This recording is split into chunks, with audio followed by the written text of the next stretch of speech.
High everyone, welcome back to my channel. I am Sanjanashi আর grow with সঞ্জানশীতে এবং আমার বাগানে তোমাদের সবাইকে জানাই স্বাগত। আজকে আমার ভিডিওর টপিক বগেনভেলিয়া গাছের ডিসেম্বর মাসের পরিচর্যা। কী কী পরিচর্যা আমি আমার বগেনভেলিয়া গাছে করি সবই কিন্তু আজকের এই ভিডিওটাতে থাকছে। কী কী পরিচর্যা করে এই শীতকালে এত সুন্দর গ্রোথ আছে আর কী কী করবো কি না করবে সবই কিন্তু থাকছে আজকের ভিডিওতে। তো ভিডিওটা একটু স্কিপ করে দেখো না, স্কিপ করে দেখলে কিন্তু অনেক কিছু মিক্স করে ফেলবে।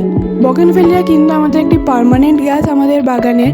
এই গাছ কিন্তু আমাদের সারা বছরই ফুল দিয়ে থাকে বেশি, কিন্তু শুধুমাত্র এই বর্ষাকালের কয়েকটা দিন কিন্তু ফুল দেয় না, কারণ সেই সময় কিন্তু গাছ গ্রোথের দিকে খেয়াল করে। তাই তো এবার চলো বলি ফার্স্ট পয়েন্টে আমি বলবো যে এই সময় গাছকে কোথায় রাখতে হবে। এই সময় বলা ভুল, যে কোনো সময় বগেনভেলিয়াকে কোথায় রাখতে হবে, এমন জায়গায় রাখতে হবে যেখানে কিন্তু সারাদিন পর্যন্ত রোদ পায়। কিন্তু অলমোস্ট অ্যাটলিস্ট 4 থেকে 5 ঘন্টা কিন্তু রোদ তোমাদের গাছকে দিতেই হবে, নইলে কিন্তু গাছে ভালো গ্রোথ হবে না। তো তারপরে বলবো মাটি খুশিয়ে দিতে হবে। গাছের মাটি না খোসালে গাছের মাটি জমে যাবে, গাছে ভালো খাবার কিন্তু গাছ গ্রহণ করতে পারবে না, নানাবিধ সমস্যা দেখা দেবে, ফাঙ্গাল বা আক্রমণ করবে শিকড়ে। তাই কিন্তু মাটি খুশিয়ে দেওয়াটা কিন্তু বিশেষ করে প্রয়োজন। তো এবার বলি, বগেনভেলিয়া কিন্তু খুব ময়েস্ট মাটি পছন্দ করে। তুমি যদি বগেনভেলিয়ার মাটি ময়েস্ট রাখো তাহলে কিন্তু গাছে কিন্তু ফুলটা ধরে রাখা কিন্তু খুবই সহজ হয়ে যাবে। গাছে কিন্তু অনেকক্ষণ ধরে ফুল থাকবে, ফুল কিন্তু ঝরে যাবে না, কারণ বেশি মাটিতে যদি জল থাকে তাও কিন্তু ফুল ধরে যাবে, আর গাছের মাটি শুকনো হয়ে গেলেও কিন্তু ফুল ঝরে যাবে। তো তারপরে বলবো কী করে ময়েস্ট মাটি বুঝবে, এরকম করে হাতে কিছুটা করে মাটি নিয়ে নাও। মাটি নিয়ে ওটাকে আমার মতন হাত দিয়ে মুঠো করে একটুখানি চাপ দাও। যদি দেখতে পাচ্ছ যে মাটিটা ভেঙে যাচ্ছে তাহলে কিন্তু বুঝবে যে মাটিটা কিন্তু ময়েস্ট আছে, এটাই কিন্তু পারফেক্ট মাটি বগেনভেলিয়ার জন্য। বগেনভেলিয়া গাছে যদি আমরা সারা বছর ভালো করে ফুল পেতে চাই আর ভালো গ্রোথ পেতে চাই, যেরকম আমি স্ক্রিনে দেখাচ্ছি, তার জন্য কিন্তু আমাদের অক্টোবর মাসের লাস্ট উইকে এবং নভেম্বর মাসের ফার্স্ট থেকে কিন্তু আমাদের এই হার্ড প্রুনিং করে দিতে হবে।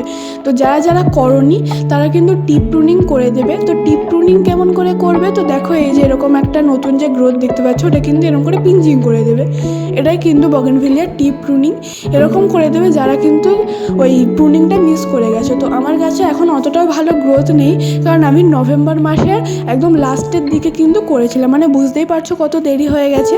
কিন্তু তাও দেখো আমার গাছে কিন্তু গ্রোথ আছে। যারা এখনও করনি তাহলে তার কিছু করার নেই, তাই তোমরা টিপ প্রুনিং করবে। গ্রোথ আসলে তাহলে কিন্তু গাছটা একটু হলেও বুশি হবে আর গরমকালে কিন্তু ফুল দেবে। তো গাছকে দেখো এরকম কিন্তু চড়া রোদ্দুরে রাখবে, ভয় পাওয়ার কিছু নেই। এই গাছ যত রোদ পাবে তত কিন্তু এই গাছের গ্রোথ হবে। কিন্তু একটা সমস্যা যেটা হয়তো তোমাদের হচ্ছে তোমাদের গাছে, কিন্তু তোমরা জানো না এর সলিউশন। আমারও হতো, কিন্তু এই সলিউশনটা জানার পরে আর করার পরে কিন্তু আমার গাছে হয় না। সেটা কিন্তু এমন হয়, গাছে সব গ্রোথ আছে ভালো, গাছে খাবার দিলে গাছ সেই খাবারটা গ্রহণ করছে, কিন্তু কোনো মতেই গাছে ফুল আসতে চাইছে না। সেই কারণটা হলো সেই মাটি ক্ষারীয় হয়ে গেছে। ক্ষারীয় হয়ে যাওয়ার ফলে কী হয়, পিএইচ লেভেল 7-এর বেশি হয়ে যায়, তাই কিন্তু ফুল আসতে চায় না। তো এর জন্য তোমরা কী করবে, ভিনিগার ওয়াটার গাছে দিতে পারো। 250 ml জলে কিন্তু 2 টেবিল স্পুন ভিনিগার দিয়ে, ভিনিগার ওয়াটার যে কোনো ভিনিগার ওয়াটার নিয়ে কিন্তু তোমরা দুটো গাছে প্রয়োগ করতে পারো। যদি ওটা না দিতে চাও তাহলে হাফ চামচ মতন চা পাতা টবে যেদিন খাবার প্রয়োগ করবে মাটি খুশিয়ে কিন্তু আমার মতন এরকম করে টবের কিনারা বরাবর প্রয়োগ করে কিন্তু গাছের মাটিটাকে হালকা কিন্তু একটু নাড়িয়ে চাড়িয়ে দেবে, তাহলেও কিন্তু গাছের মাটি আম্ল থাকবে। আর এটা করলে কিন্তু ওই যে ফুল আসার সমস্যাটা দেখা দেবে না।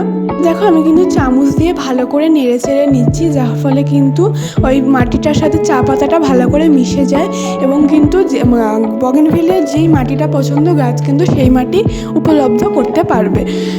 তো তারপরে যেটা বলে দেব সেটা হচ্ছে গিয়ে, তোমরা কি কেউ আন্দাজ করতে পারছো এই গাছটার বয়স কত? তোমরা অনেকেই বলবে 1.5 বছর, 2.5 বছর কিংবা 2 বছর। না, একদমই না। এই গাছটার বয়স হচ্ছে গিয়ে একদমই কম, 1 বছরেরও কম। গত বছর ঠিক এই সময় কিন্তু আমি গাছটাকে এনে প্রতিস্থাপন করেছিলাম। তো এনে কিন্তু যে পরিচর্যাগুলো আজকে আমি ভিডিওতে দেখাচ্ছি সবই কিন্তু আমি এই গাছটাতে করেছিলাম প্রত্যেকবারে।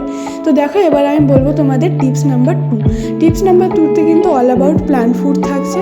তো এখানে আমি কী কী খাবার নিচ্ছি, এখানে আমি 2 চামচ মতন গোবর সার নিচ্ছি। যাদের কাছে নেই তারা কিন্তু ভার্মি কম্পোস্ট 2 চামচ ইউজ করতে পারো। তো তারপর আমি কী কী নিয়ে নিচ্ছি, তারপর এখানটা দেখো যেটা দেখছো হাড়ের গুঁড়ো কিন্তু আমি নিয়ে নিয়েছি 1/2 চামচ পরিমাণ মতন, যেটা গাছে ক্যালসিয়ামের অভাব মেটাবে। নিম খোলের গুঁড়ো 1 চিমটে বা 1 চা চামচের 4 ভাগের 1 ভাগ, যেটা কিন্তু গাছের রোগ প্রতিরোধ ক্ষমতা বাড়াবে। আর তারপরে এনপিকে নিয়ে নিয়েছি 1/2 টেবিল স্পুন, যেটা কিন্তু গাছে কিন্তু নতুন পরিমাণে শাখা প্রশাখা আসতে সাহায্য করবে। তো ভালো করে দেখো খাবারটাকে মিশিয়ে তোমরা কিন্তু টবের কিনারা বরাবর দিয়ে দেবে। গোড়ায় দিতে যাবে না, গোড়ায় দিলে কিন্তু গাছে নানাবিধ সমস্যা দেখা যেতে পারে, গাছের গোড়া পচন ধরতে পারে এবং তার সাথে ইভেনচুয়ালি গাছে কিন্তু খাবারটা নষ্ট হয়ে যাবে, সবথেকে বড় কথা। তাই তোমরা কিন্তু গোড়ায় দেবে না। তো দেখো আমি কিন্তু খাবারটা দিয়ে চামচ দিয়ে ভালো করে খাবারটাকে মিক্স করে নিলাম। মিক্স করে নেওয়ার পরে তোমরা কিন্তু সর্ষের খোল দিতে পারো গাছে। যদি তোমরা গুঁড়ো দিতে চাও তাহলে কিন্তু 1/2 টেবিল স্পুন এই খাবারের সাথে দিয়ে দেবে, আর অথবা জল দেবে, কিন্তু সেটা কী পরিমাণ আমি একটু পরে বলছি। তার আগে বলি, গাছে যদি ফুল ফুটে থাকে একদমই কিন্তু গাছে কিন্তু সর্ষের খোল, জল বা পাউডার দেবে না, নইলে কিন্তু ফুল ঝরে যাবে। কারণ সর্ষের খোলে থাকে প্রচুর পরিমাণে নাইট্রোজেন, তাই কিন্তু গাছের ফুল কিন্তু ছড়িয়ে দেয়। ফুল ফুটে গেছে, ফুল ঝরে গেছে বা নতুন ফুল আসার সময়, এরকম সময় কিন্তু সর্ষের খোল দিতে পারো। তো কেমন ইস্টুতে তোমরা দিয়ে দেবে সর্ষের খোল? তো দেখো 125 ml 7 দিন ভেজানো সর্ষের খোল জল আর 125 ml নর্মাল জল কিন্তু আমি গাছে দিয়ে দিলাম।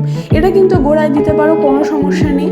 তার সাথে আমি দিয়ে দেবো 250 ml নর্মাল জলটা দিচ্ছি যাতে সারটা যাতে ভালো করে মাটির সাথে মিশে গিয়ে গাছ কিন্তু খাবারটা গ্রহণ করতে পারে। তো এবার আমি তোমাদের আর সময় নষ্ট করবো না, এবার তোমাদের দেখাবো আমি কী করে আমি সিউইড তৈরি করছি। তো এটা হলো টিপস নাম্বার 3। তো এখানে দেখো আমি 3টে পেঁয়াজের খোসা, 3টে আলুর খোসা এবং 3টি ডিমের খোসা কিন্তু আমি নিয়ে নিচ্ছি।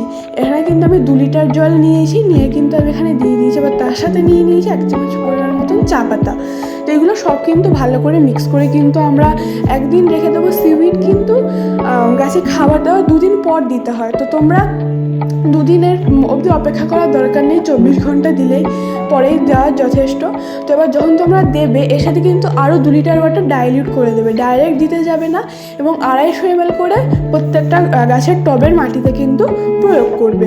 তো আমি এখানে একদিন ভিজিয়ে রেখেই ওটাকে ছেঁকে রেখে দিই, 2 দিন পরে দিই। তো তোমরা চাইলে 2 দিন রেখে দিয়ে তারপর ছেঁকে গাছে দিতে পারো, যেটা তোমার ইচ্ছা, যেটা তোমার ভালো মনে হবে।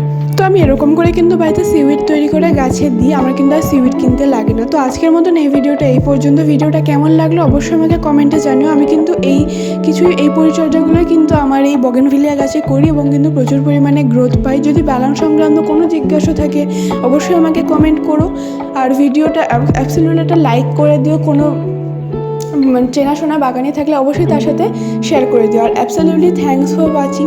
যারা আমার চ্যানেলের নতুন বাগানি তাদের জন্য কিন্তু আমার এই চ্যানেলটা খুব হেল্পফুল হবে, তাই অ্যাবসলিউটলি একটা সাবস্ক্রাইব করো।